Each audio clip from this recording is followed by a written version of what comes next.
Hello, everybody, and welcome to the Mayo Media Network. I am Martino Puccio, coming over from The Athletic. Obviously, I was helping preview Euro 2020 matches earlier last week, and we're right into the second match day. Obviously, it's been very exciting, so we're going to get into some of the bets for Friday, June 18th. But first, we'd just like to ask all you guys to like, subscribe, comment, tell us what you like in terms of plays on the videos and what you thought of some of the matches as well. And turn on that notification bell to know when we upload some of these videos so you guys can check them out and give us the feedback that we desire. So let's get into it. The first match, Sweden versus Slovakia on Friday. Listen, Sweden came off with a great result against Spain. They were stout defensively, didn't hold much of the ball, had some issues, but they had some chances. Alexander Isak played a solid game as you could without scoring and putting the ball in the back of the net. It's a little worrisome if you are heading into this match with Sweden because you see some of those matches. You're not really going to face a side in Slovakia that's really going to retain the ball as much as Spain does, but you're going to see a lot more opportunities for Sweden. The only thing is this: how clinical are they going to be? Isak has that capability of putting the ball in the back of the net, and I think he will have a good chance of scoring. So one of those lines that are out there is Isak to score for plus 175. It's really not anything crazy, but again, it's coming at plus money. We like the work that he put in. He's not going to be facing as tough an opponent. Slovakia is tough. Milan Skriniar is one of the better defenders in all of Europe, the best defensive player in Serie A itself. So you're going to see some difficulties with him, but it depends on the chances he gets. If you like him to get a good chance, then you take him there. I honestly think it's going to be a pretty low scoring match, all things considered. Sweden got the point that they desired. Slovakia got a huge 3 points against Poland, which has proven to be a really difficult thing for Poland now when they head into that. The only issue is this: these two sides see an opportunity where they could separate themselves from Poland, since Poland is going to have a very difficult match coming up. So with that, we're going to kind of go for something that we could angle the under at 2.5. It's at minus 175. But if you like that over, if you like them to go out and get those 3 points so they could solidify themselves into the next round, then that's something you should be interested in taking. The under at 2 and 2.5 just feels a lot more safer. It's at minus 175. Perhaps you might want to parlay it with something. But at the end of the day, don't feel too much pressure with this one because this can go either way. That's where it gets real tricky within these matches itself. But Sweden on the triple money line for minus 124 is something I kind of like. Slovakia is battle tested. They got a lot of veterans on that side, including Marek Hamšík. But for me, what I liked from Sweden was enough to see that they play together enough as a team. They're not going to be giving away too many chances.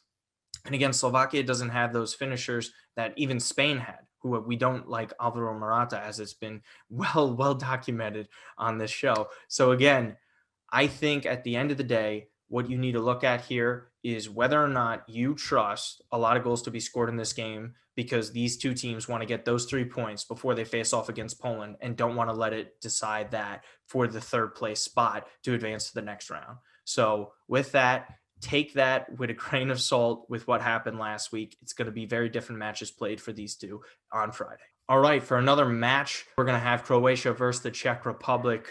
Two sides that kind of outperformed what everyone thought they were going to do, or, well, the Czechs did on their first match, opposed to Croatia, who looked very underwhelming. We'll start off with Croatia first. Listen, they came out flat. They're one of those older sides. As we've mentioned on the Mayo Media Network here, this isn't the same side that went to a World Cup final 3 years ago. A lot of those players are gone. You see Ante Rebic, a guy who plays more at the left side or left winging side for AC Milan on club level, playing up top as a striker. He's out of position. That's just not a place where he's comfortable with. You see other guys, like they're missing Ivan Rakitic. It's just someone that that's sorely missed for them.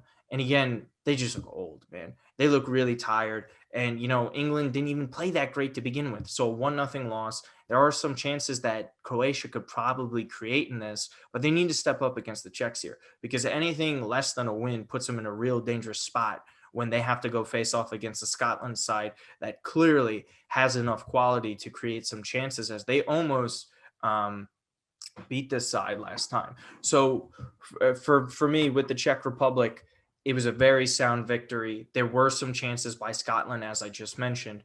But again, with the Czechs, it was a sound win, 2-0. That's a great confidence booster. But how much do they really have? One of the goals that they scored is never going to happen again. It was the goal of the tournament by Patrick Schick. So So again, when we're seeing creation, it's really not something that we love with this. The over at 2.5 goals for plus 130, it's at a pretty good number in my opinion, because we're going to see both of these sides really push the envelope here to try and get a result. Because if Scotland is down for 2 losses already, Croatia has enough quality to go and beat them in that third match. But for the Czechs here, they beat the side that they'd hoped to beat. Now they got to get something out of this one. So they're going to be pushing forward. I think there's going to be a lot more open play in this. Don't be shocked if you see some more goals in the second half of this game where legs get more tired. Yeah, there'll be some substitutions, but how many substitutions is a country like Croatia actually going to make, considering that their best players are their older players? They take out their best players, then yeah, they get some energy and youth injected in there, but the creativity is kind of lost. So you're going to be seeing less goals for Croatia within that second half. So plus 130 is a number there. Both teams to score is at even money right now. I think this one feels like the safest one. There's not a lot of risk in it. It might be a little chalky. You can complain about that in the comments section. But for me, both teams to score at even money is my favorite bet within this match. So best of luck when you put money on this one. All right, everybody, heading into the final match of the match day on Friday, June 18th, England versus Scotland is the headline match. Obviously, we know the history between these two sides, close in proximity, going to take place at Wembley Field, as all of England's home games are in this tournament to start. How about England pulling out a win for the first time in their history in the Euro Championships? Never been done before, as we documented last time. First time for everything, like I mentioned. So congratulations to England. They got off to a good start, but it was a little bit shaky, right? Some of the starting players that Gareth Southgate put into his lineup weren't exactly the sexiest and highly criticized going into this, as Gareth Southgate has been in recent months. But at the same time, England got the job done. That's something that has been questionable of them, and against a side like Croatia that they've had to go back and forth against and had a rough history of it, especially with that semifinal loss in the World Cup in 2018. But we get into Gareth Southgate's problems. They might be problems, but he hit all the right buttons. And that's kind of an important thing to note. Maybe he changes it up against a side like Scotland in this. I think it's also important to note when Scotland's coming into a match like this, they're going to be playing with a lot of pride. So I wouldn't be shocked if this game is tight for a long time. So you could even go for the first half draw, or you go in the second half where England finally ekes it out. Or if you do want to play the angle of, hey, Scotland's taking them deep, this game is very close, how about we bet Scotland to win the second half? Even if England gets off to a great start in the first half. Maybe Scotland does have a little bit of a window because they created some opportunities against the Czech Republic. They just had some terrible finishing. Dykes is not a player that I love or would even choose to go with in terms of scoring. And again, guys, if you place bets on Harry Kane to be the top scorer in the tournament, might as well bet some money on him here to score against Scotland, because he went scoreless in the first match against Croatia. If it made sense for you to place some bets on Harry there, maybe double down a little bit. Have some faith in the guy, because he's eventually going to get on the score sheet in this tournament. It would be certainly shocking if he didn't do so.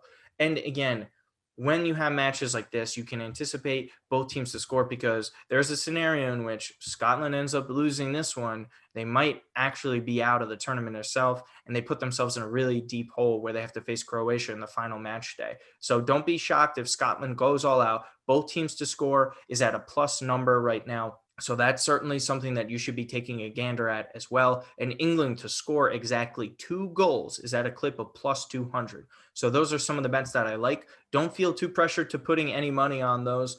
Do what you feel is best at the end of the day. That's all you can say when you place money on singular games like this. But it's been a joy to do this for Friday, June 18th at Euro 2020. Guys, please let us know if England end up winning this game and the Czech Republic end up winning their game. Who do you think is eventually going to win the group within there? Because that is going to go down to the final match day. So give us a drop in the comments section on what you guys think will go down with that. Other than that, we'll see you for Saturday's games.